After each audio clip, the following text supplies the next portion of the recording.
Chapter 21. Dr. Meyer Brandis leaped from her bath when the alarm went off. Her heart tripped into overdrive at the shrill, demanding wail. She threw a towel around her torso. She charged through her quarters, dripping water everywhere. She went to the intercom panel by the door. She didn't even want to think about what happened the last time someone sounded a red alert. It's happening again? She wondered. Or is it Omega Wing? Was my visit there a bigger mistake than I feared? Her brow furrowed. I need to get a handle on my temper. She punched the intercom code for the gymnasium. Dr. Meyer Brandis, she said. What the hell is going on? Ryan here, the colonel answered. You have a boy down. Dr. Wang's with him. Her heart sank. Who is it, Colonel? Kelly Pearson, the colonel said. He's having seizures. Oh, no, Dr. Meyer Brandis thought. She balled up her fists and bit back hard on her emotions. I'm on my way. She heard the hushed, nervous voices of the other boys in the background. Lieutenant Colonel Ryan said, Dr. Wang says to meet him in Gamma Wing. They have Kelly on a stretcher. Where's Fox? She called from across the room as she dressed. Tell Dr. Wang I'll be in the gym in 5 seconds. He heard you, the colonel replied. Daniel's here. He's taking the other boys to the greenhouse, per standard operating procedure. Thank God for that, Dr. Meyer Brandis thought, tying her shoes. Good. Upgrade our security level until further notice. Already done, the colonel said. Kelly looks bad, Doctor. We'll handle it, Colonel. Meyer Brandis out. The intercom closed with an audible click. Dr. Meyer Brandis grabbed her glasses, ordered the door to open, and ran into the hallway. She paused for Daniel and the other boys to get around the corner. Dr. Wang came out of the gymnasium, pulling the stretcher. She ran to catch up with him as the alarm stopped blaring. Only the red flashing lights remained to hail the emergency. Doctor, she asked, grabbing the stretcher's head, helping to push. Kelly was sweating profusely. His red hair was matted down and dripping. His eyes rolled. His seizure stopped, but only for the moment. It's happening again, Dr. Wang replied, concerned. The more his body changes, the harder it becomes for his implants to adjust. The conflict is causing them to fail. We have no choice this time, Doctor. Puberty? Dr. Meyer Brandis asked. Dr. Wang nodded. We couldn't stave it off with drugs forever.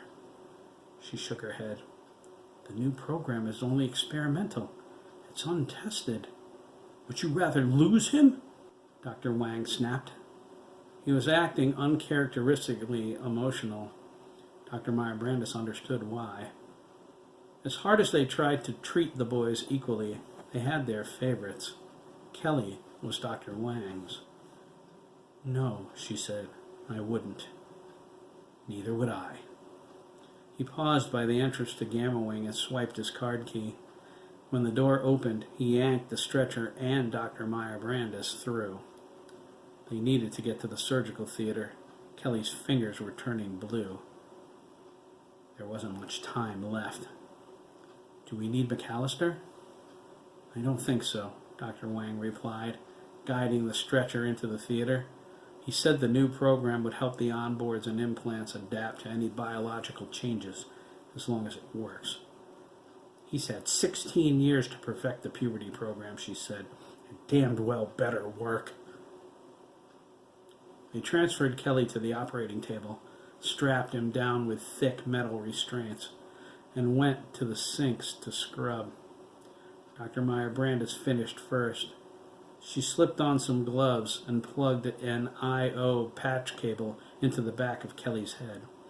The wall monitor came to life and began a diagnostic of Kelly's systems. She looked carefully at the display, adjusting her glasses. She grunted. Part of the virtual reality image of Kelly's body was highlighted and flashing. Left hand claw mechanism, she said. Indeed? Dr. Wang asked. Better make some coffee, Carolyn. We're going to be here for a while. Doctors? Dr. Wainwright called from the doorway. She was disheveled, as if from running. About time, Dr. Meyer Brandis remarked. I had to lock down Omega Wing, she replied indignantly. It faded quickly. This was no time for posturing. She asked, What can I do to help? Put the phone lines on automatic, Dr. Meyer Brandis ordered. We have to replace his left hand claw. It's going to take some time. Done, Dr. Wainwright nodded. Then check on the boys, she continued. They're in the greenhouse. Dr. Wang waited until Dr. Wainwright was gone. He donned his surgical mask and pulled over the tray with his implements. What about Oliver? He asked. Should we have him come back? Dr. Meyer Brandis interrupted. We can activate the program by remote as long as everything goes all right with Kelly. She pulled her mask on. A prayer might be in order. Dr. Wang reached for the computer terminal nearby and accessed Kelly's onboard systems. I'm shutting down the nano repair and placing him in stasis. Better than anesthesia, Dr. Meyer Brandis said. She took a deep breath and handed Dr. Wang a scalpel. Here we go. Dr. Wang sliced around the outside of Kelly's hand, gently splitting the skin around his fingers. He pulled back the red and swollen flesh, exposing the silver metal beneath. His hand claw mechanism was a cybernetic implant consisting of an artificial hand, forearm, and retractable claws. It went from his elbow to the tips of his fingers. He had no natural bone in that area. Tiny fiber optics ran from Kelly's musculature to the implant's circuitry. They branched off, becoming legion, each connected to webby nerve tissue. Some sections were black with infection. Dr. Wang shook his head. We'll have to replace it entirely, he said. It's deteriorated far too much to be repaired. His infections move so fast. Wolfboy God only notified me 20 minutes ago. It's spreading like wildfire, completely eluding the nano repair system. I'll get the unit. Dr. Meyer Brandis went to a large door at the far end of the surgical theater. It cued her for an access code. She typed it in, silently mouthing it, and the door opened. She stepped inside as the lights came on. The room contained spare cybernetic implants, hand claws, toe claws, chest armor, skull plating, and more, categorized by the wolf boy they were designed for, and engraved with their names. They were everywhere, glinting menace in the ceiling lights.